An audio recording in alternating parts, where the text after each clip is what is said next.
What is up, Rad Potential YouTube? Welcome to the FC REW swap first start video, as you just saw. Get fired up. So, this is not the new Rad Ranch shop. This is my parents' garage. Fortunately, we've got a little bit of extra space, and I can borrow the third stall, just like I was back in high school again, working on my old Jeep, to be able to work on this thing while the new Rad Ranch shop is getting fixed up for the winter, so that way we can start on all the new big projects. However, before we can start on new projects, we got to finish the old ones, and as you saw, we just got the REW fired up in the FC. So let's go through what all that took. So first start, wildly successful, aside from, I think I've got a cracked oil cooler, which is less than ideal because these oil coolers are kind of hard to get anymore, at least the FC ones, which are good. Everything else looks decent. I think I got a small leak coming from maybe the oil pan on this side, or it might just be where I spilled oil filling it up. Otherwise, first start, mad success. So it's currently the next morning because last night when I got it fired up, I had to kind of realize, like, hey, we're not at the Rad Ranch or the new Rad Ranch, which have basically zero noise restrictions. We are in town right now, and a Turbo FC with a whatever brand this is, catback single exit muffler, super loud and annoying exhaust isn't exactly the best thing to be running in your subdivision at 9:30 at night. So we're back. Here's what it took to get to this point. So since you guys have seen the car, in the last video I think I put the rear end in it. Now, all that's buttoned up, the car got moved up here. Effectively, that's where I left it. So, the new bits. Engine is in. Upper intake manifold is in. This is the engine from the black FD. So, it has an excessive lower intake manifold, which means I've got all the fuel injectors in the secondary position. So, it's four injectors total, 2 ID1000s, 2 ID2000s on the secondaries. So the secondaries are still on the outside, primaries are now in the middle. I had to rewire the harness from the FC, so this car was already REW swapped, but the REW that was in here had stock FD rails. So the pigtails for the injectors had to change those to match the new ID1000 primaries. I remade all the fuel system, which is sweet. This nice like Fergola push lock stuff works really well. Got it all wrapped in the heat protective coating under there, DEI stuff. I had to switch out. Here's a fun thing to note. Kind of playing into my RX7 woes of oil baffling. So this is your FD REW oil filler neck, okay? Notice how it comes forward. It would sit like this on the engine. This one's actually pretty custom. It's got a turbo impeller wheel as your oil fill cap, and all of the blades on this are super sharp. So I'd planned on using this one on this car and not using this blue one right here. However, when you use the excessive lower intake manifold, it moves the upper intake manifold forward. The stock FD one is pitched a little bit further back. And in doing that, a stock style oil filler neck will not fit. It actually hits the throttle blades right in here. So I had to go to the black FD and swipe the oil filler neck from it. In addition, upon like inspecting this one, which is, you know, nice dash 10 AN fitting to go to the catch can, it's got some baffles in here. And in talking to a few people who track Turbo2 RX7 FCs, they fight their oil slosh issues by baffling their oil filler tube. So this one actually has some baffles inside of it. You can see them from the top where they've been welded in whenever the like corner piece here was built into that blue one. So for the win. But a baffled oil pan, learning from the friends of the internet, rotary friends, super thankful. Baffled oil pan, so like the plate thing didn't help that much. Baffling this did. So, that's done.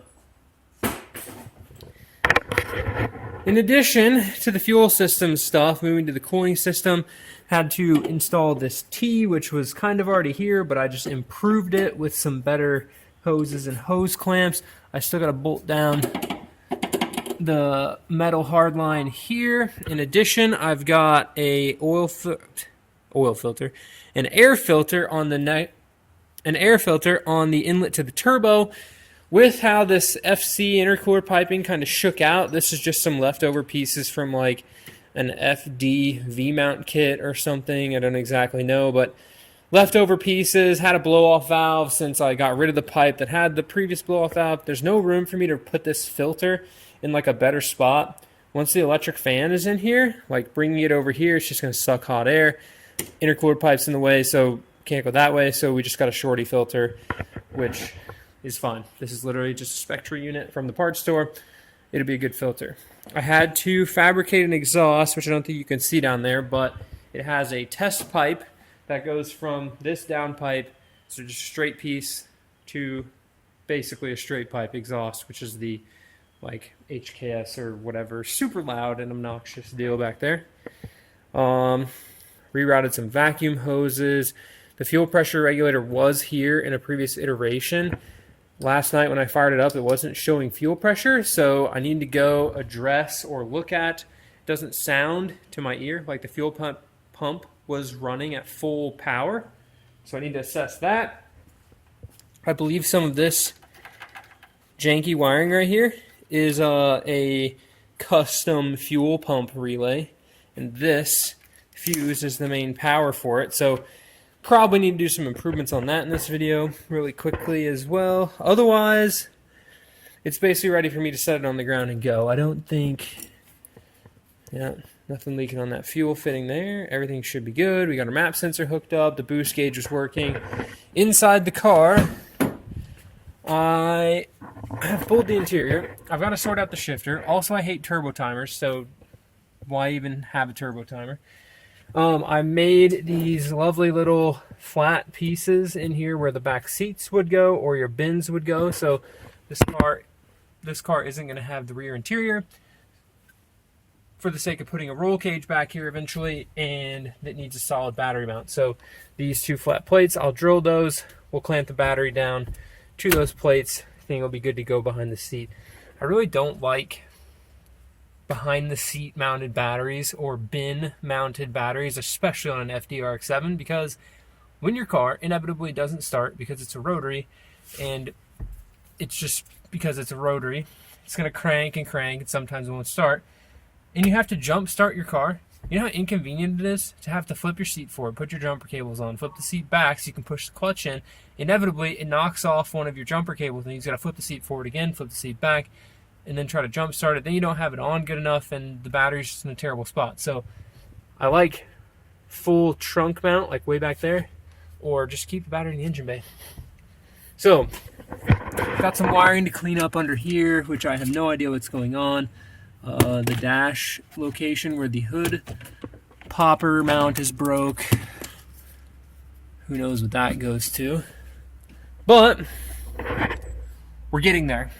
In addition, I don't know how all y'all stretch wheel fitment guys, especially big wheel guys, like these deep dish wheels, mount tires and stuff. Kudos to all the tire shop people who can mount big wide tires and wheels. Calvin and I mounted these, and it was a real pain in the butt, but they're on. So I slapped on some basically spent RT660s left over from the RX8 because the cheap like Kendas or whatever were super dry rotted that were on here, and I'd been rolling around, as you can see, with a popped bead, which is less than ideal, but these hold air, so we're good to go. So we can set this thing and get it all working. Honestly, I should probably raise the ride height on the car, but slammed drift car life. So we're gonna keep it low, and then I need to put the front bumper back on and get it on the ground. I know it looks like it's sitting really funny right now on these jack stands. Who did the bad job of putting this thing on jack stands? Horribly not level. But the floor in my parents' garage, because when you live in Indiana, you have snow, is sloped, and there's a drain in the middle. And so the slope is actually pretty steep for setting up jack stands and working on cars. So I just didn't quite get it, you know, dialed. But that's okay. Let's get this thing set on the ground, tidy up that fuel pump stuff, bolt the seats in, put the wheels on, and see if it rips. It should. Listen to that semi, not smooth, but better than I had a little bit ago that you didn't see idle. So, 43 pounds of fuel pressure. For some reason that gauge isn't working, so made that. I had to switch.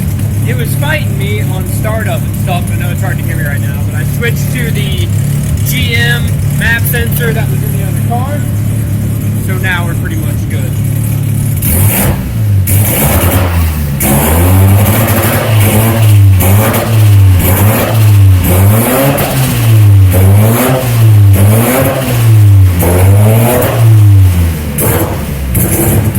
I still have a little bit of like an ignition cut or an ignition issue. I'm gonna put fresh plugs in it. It's running on these like FC coils, which I don't particularly like, but they're good coils for this kind of horsepower.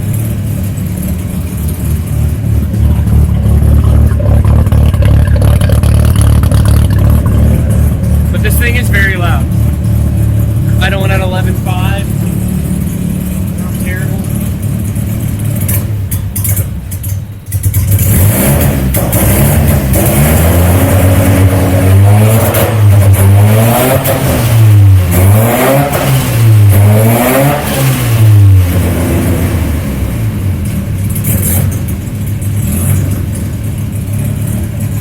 We'll have to sort out that little rev issue, but y'all get the picture. It's running.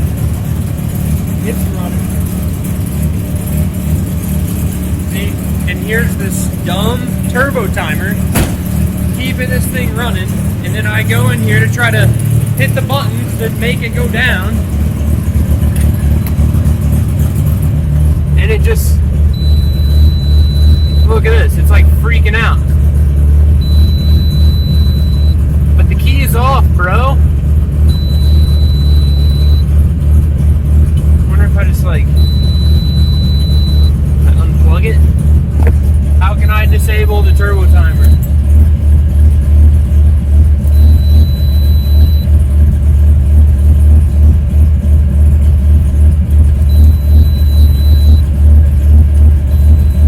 What the heck?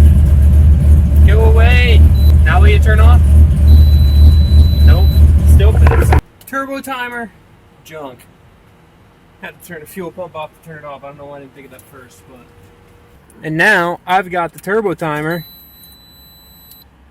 to where it T1 and 2 or whatever timer 1 and 2 is at 0 seconds. So when I turn the key off, it shuts the car off. Thank the Lord. Woo!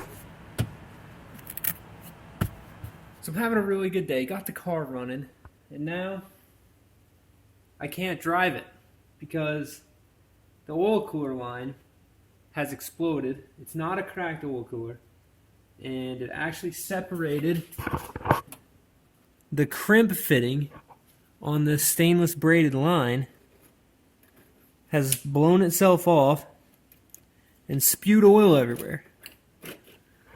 So I was really hoping that this video would be driving this thing and boosting, but after all the turbo timer woes, fixing and making sure I had fuel pressure, you heard it's revving and idling a lot cleaner, but still not like making all the noises it needs to make. I still got to put coolant in it. Unfortunately, driving this thing and doing some donuts is going to have to wait until the next video. So with that, guys, I'm stoked to be back working on the Turbo FC.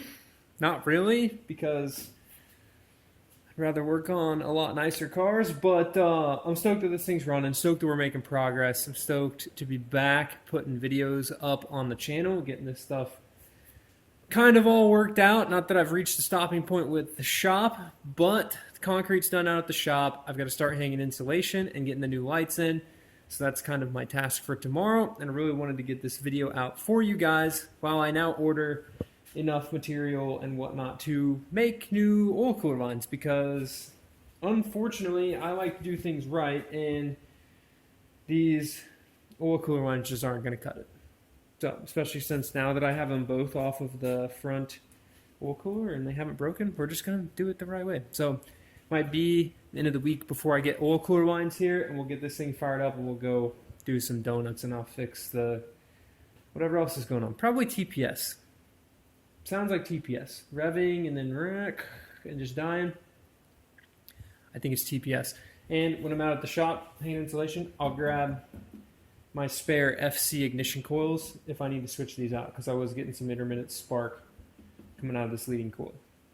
So, with that, thank you guys so much for watching. If you haven't tuned in, go check out the Patreon. It's kind of like a question and answer. Go over there. You can ask me questions. I make videos to answer the questions. I want to give a mad thank you to all the guys who support on Patreon through this move, through kind of the whole what is going on right now, which is kind of a mess of parts everywhere and the whole deal. Getting the new shop sorted. It's been awesome to have your guys' support, both over there and here watching the videos. So with that, thank you guys so much for watching. Comment below if you got any questions. Comment below what you think the next project's going to be, because I bet you won't guess it. So with that, thank you so much for watching. Keep it rad. We'll see you guys in the next one. So unfortunately, the dog is inside, not out here. Otherwise, I would make her jump. It'd be like, Letty, jump if you want to tackle crazy wiring nightmares, and she wouldn't jump. And then, really, the big thing that I don't want to have to do, and hopefully it's just dark and you guys don't get to see all of this madness under here, is I really don't want to have to deal with this. Actually, I'm going to get you a light, and I'm going to show you what could turn the Turbo2 FC with the REW into a Mr. Rad mad headache. Look. The suspense is killing you, I know. Oh, come on. Look at this mess.